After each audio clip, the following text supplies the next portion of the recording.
Hello, I'm Howard Ward, Chief Investment Officer of Growth Equities at GAMCO Investors and Lead Portfolio Manager of the Gabelli Growth Fund, Gabelli Global Growth Fund, and Gabelli Growth Innovators Managed ETF. Today I will comment on the economic outlook for 2024.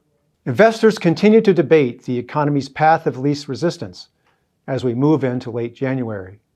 It seems like many market pundits, if not most, are in the soft landing camp, seduced perhaps by the hypnotic powers of last year's rising stock market, especially the fourth quarter rate relief rally. It's a tough call. However, you can't rule out a recession before giving the economy a full 2 years to react to the tightening of interest rates that began in March of 2022.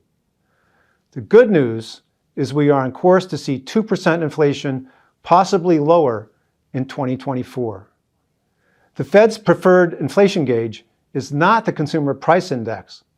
It's the Core Personal Consumption Expenditures Deflator, which has annualized at a 1.9% rate over the past 6 months.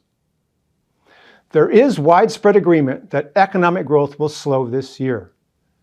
The consensus calls for growth of about 1.3%, and that compares to an estimated rate of 2.4% last year in 2023.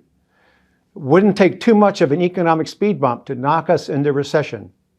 With the yield curve inverted and both the purchasing managers' indices and the index of leading economic indicators in a prolonged slump, the likelihood of recession is still high, probably 70%, maybe higher.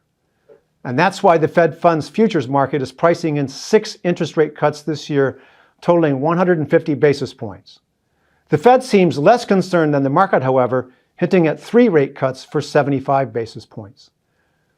Now, Fed tightening cycles have resulted in recessions about 80% of the time, and Jay Powell has raised rates more aggressively than any Fed chair since Paul Volcker back in the 1980s. If a recession is in the cards, it will most likely surface this year, probably in the next few months. Admittedly, it's not a slam dunk call. There is still extra stimulus in the system, what with fiscal spending running $2 trillion higher than pre-pandemic levels.